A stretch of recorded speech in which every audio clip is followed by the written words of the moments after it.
Diesel cycle. So this is SPSV.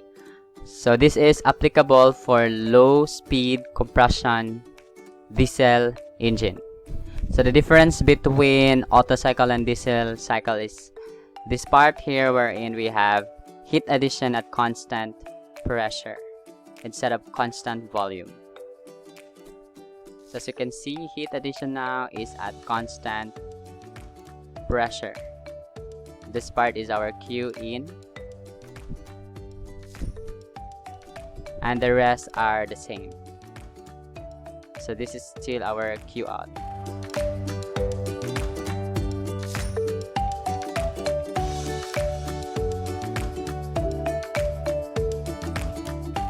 So this is the PV diagram and this is the TS diagram. So as you can see, we have a constant volume, isentropic compression, constant pressure heat addition, and then isentropic expansion.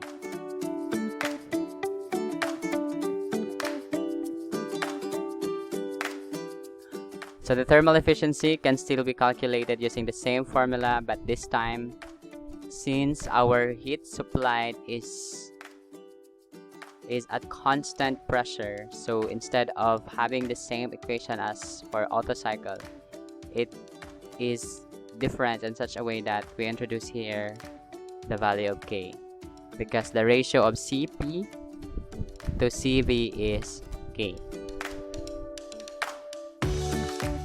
and the rest is the same, T4 minus T1 over T3 minus T2. So we expect that diesel cycle has a lesser efficiency than our Otto cycle because of the introduction of K in the numerator, in the denominator rather.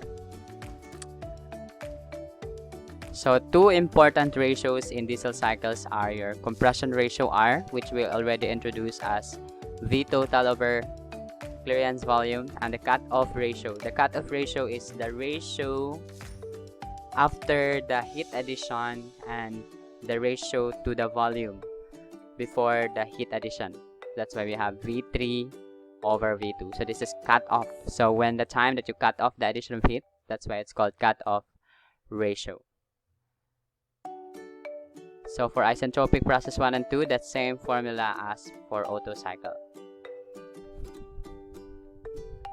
For constant pressure 2 to 3, so this time instead of cancelling V, because now we have constant pressure from the combined gas law P1 V1 over T1, or P2 V2 over T2 is equal to P3 VT over T3. Since P is constant, we can cancel out P. That's why we have V2 over T2 is equal to VT over T3. And then since we know that V3 over V2 is our cutoff ratio, so we can still express T3 in terms of T1, but this time not in terms of RP but in terms of RC, or the cutoff ratio.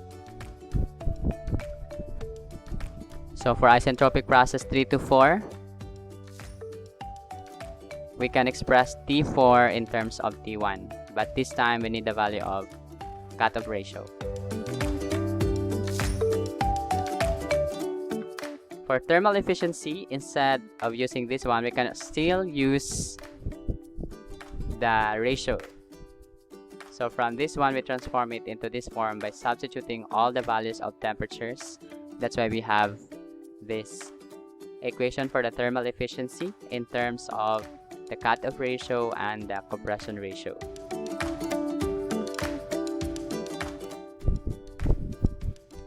And then the heat supplied now is MCP instead of MCV. So we have MCV. So MCV T4 minus T1. Take note that CP is 1.005 kilojoules per kilogram that K. This one is CP because heat addition is at constant pressure. This is CV because heat rejection is at constant volume. For the PMEP, the same formula, work net over VS, but upon substitution of all the values for work net and VS, our PMEP can be written in terms of ratios as well. You just have to have P1 and then on the ratios, two important ratios. So let us have one example. Sample problem number 3. A diesel engine has a compression ratio of 15. So this one is our R, compression ratio. Heat addition at constant pressure, so takes place at 6% of the stroke. So meaning we end the heat addition after 6% of the stroke. Then find the air standard efficiency of the engine. So we wanted to find the air standard efficiency. If you can see the given are in terms of ratios.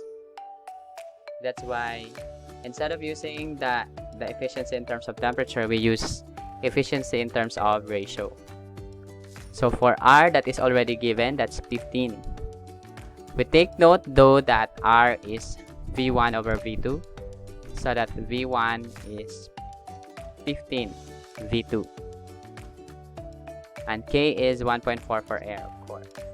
For the cutoff ratio, since we need to have cutoff ratio, the cutoff ratio is V3 over V2. So how do we get the cutoff ratio?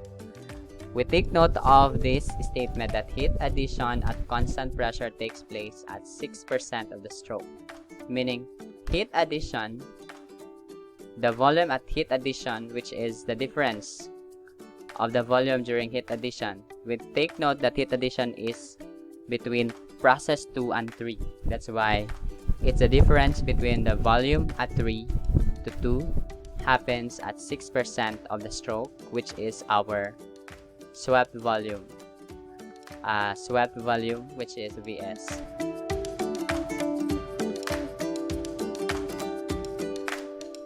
So plugging in this statement into an equation, so V3 minus V2 is therefore 6% or 0.06 of our swept volume, or 0.06 of swept, which is also equivalent to the V total minus the clearance volume. So in order to find the ratio V3 minus V2, if we divide this equation, all of this with V2, we can get V3 divided by V2. V2 divided by V2 is 1. V1 divided by V2 is R. So that's this one. V1 over V2 is R. That's why we have R here. V2 divided by V2 is 1. Rearranging, since V3 over V2 is equals to RC, we can get RC as 1. So 1 plus 0.06 R, which is 15, minus 1. So 1.84. So our RC is 1.84. Take note that RC should be lesser than R, because RC is a percentage of R. So the cutoff ratio is 1.84. So substituting RC and R as well as K to our equation, so we can get efficiency as 61.19%.